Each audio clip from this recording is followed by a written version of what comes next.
Hi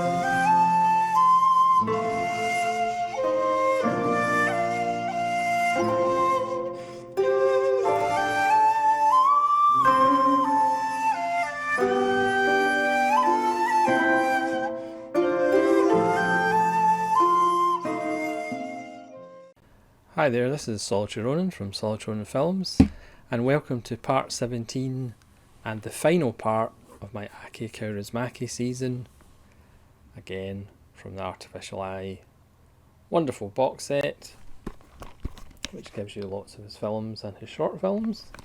We're going to talk about his last film, The Other Side of Hope from 2017. I think Kaurismaki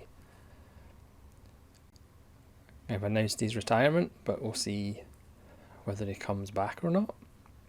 This is a film that you can kind of watch as a pair with Le Havre from 2011, which we talked about in the last video, as it's a similar story. You could be cynical and say he's kind of repeating himself slightly. This one's set in Finland again, as opposed to France with Le Havre. And it's about a Syrian refugee who comes to Finland by accident, trying to find his sister, who may or may not be in Europe somewhere.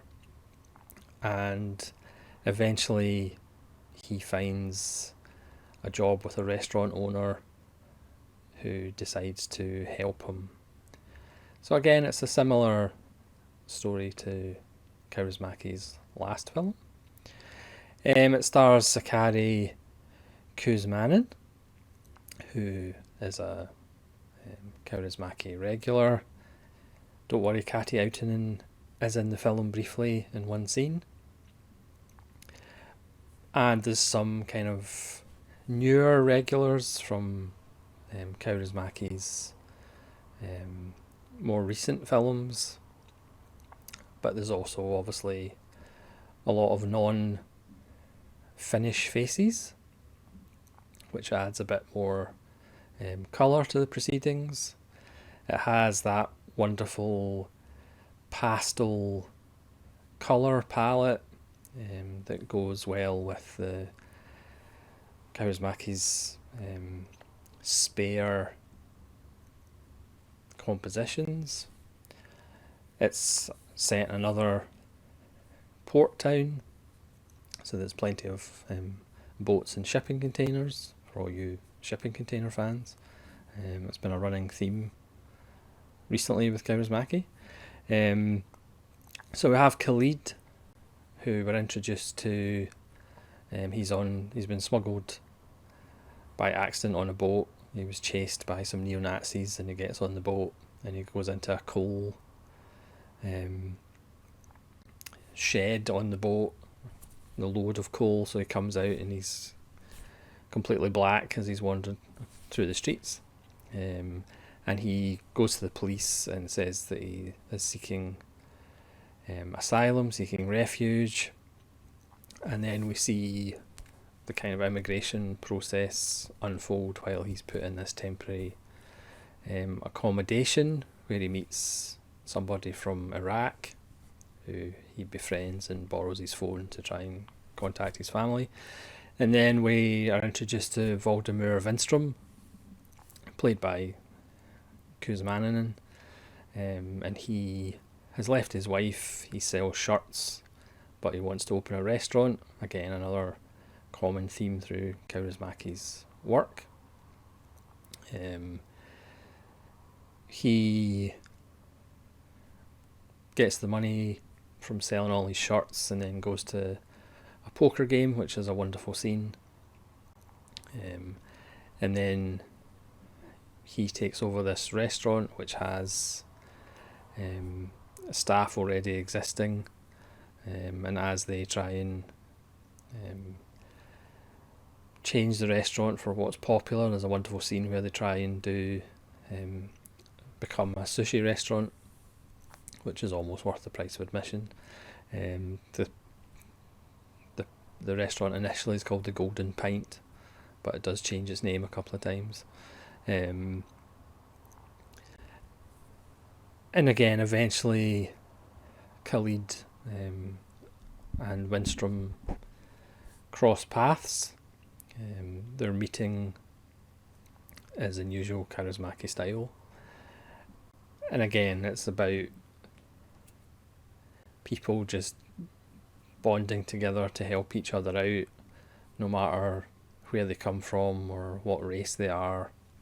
And again, you could argue, if you're being cynical, it's perhaps an unbalanced view of immigration. It's perhaps a naive view of immigration. But I think it is a deeply humanistic view. As a film, after all. But again, it's just if you've made it this far in the Kaurismaki journey, the last two films are perhaps a little bit strangely upbeat, but again, maybe it's just Kaurismaki getting older. But there's still a lot of fun to be had. There's still that wonderful dry humour, and Kuzmaninen is absolutely fantastic, as he generally always is. And it's just another lovely little film by Kaurismaki, which you should really check out. So again, we've reached the end of the journey. I think it's been a very worthwhile one. Again, I would highly recommend the box set if you can get your hands on it. So what are we left with Kaurismaki? I mean, personally, a lot of these are first viewings, so I can't really judge without watching them all again. But for me, I wouldn't say any of the films are great. I would say his batting average is very high. I gave a couple of them 3 stars for whatever that's worth out of 5. But I would happily watch all of them again.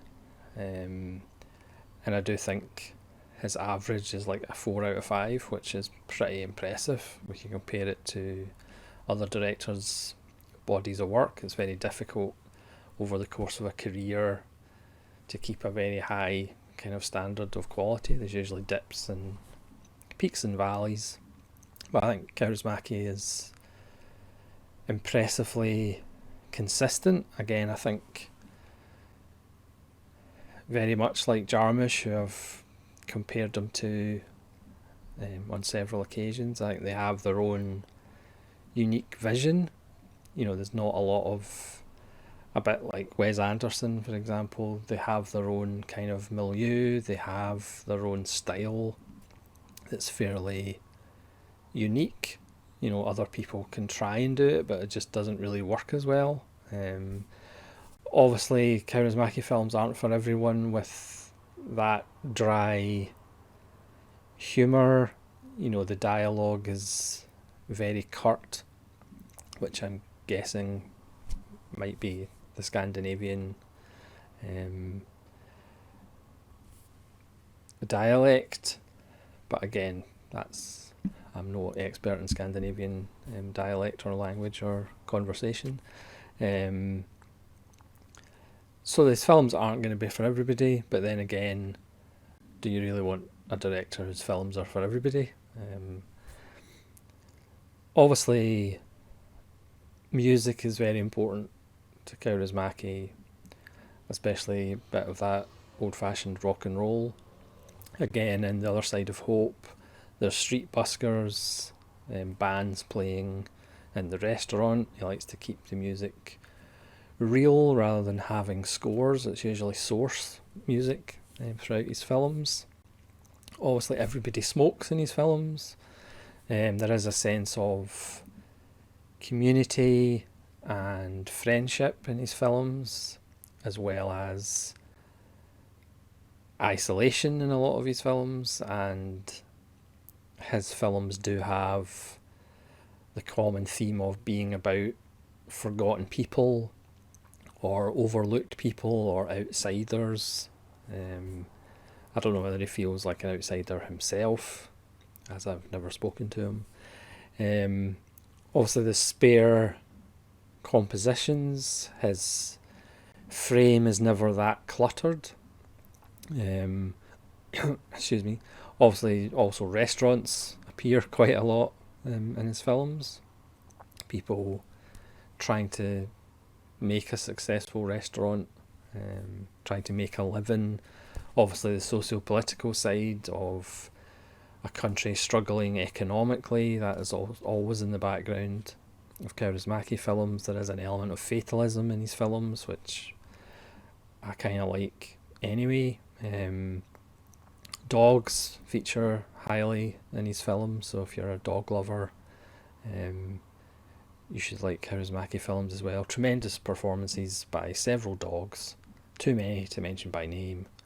And obviously pointy hair and pointy shoes, and that whole Leningrad cowboys part of his career.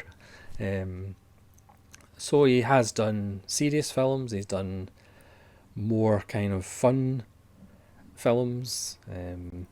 His version of Hamlet Goes Business is just fantastic. There's a nice little nod to The Merchant of Venice and The Other Side of Hope. There is an absurdity to some of his parts of his films, as well as melancholy. But again, I think certainly his later work, more mature, and certainly with a more kind of earned emotional wallop. You never feel manipulated because, like I say, he uses source music rather than lush sentimental scores that other filmmakers would use in identical situations. So I think the emotion in Kaurismaki films is more earned. But altogether, a really enjoyable body of work if you're looking for something a little different, if you haven't seen them before. And again, well worth checking out. So thanks very much if you've joined me for this journey. Again, leave comments below what you think of The Other Side of Hope, and if you like, you can leave me your top 5 Kaurismaki films, and hopefully you'll join me again for more director series. I'll probably be making an announcement on the next one. Obviously, I'm still on my Jodorowsky journey, which has been a slow journey, but I need to be in the right mood for Jodorowsky. So thanks very much for watching, and hopefully you'll join me again for more director series videos. This is Solitary Ronin from Solitary Ronin Films, saying farewell from Finland.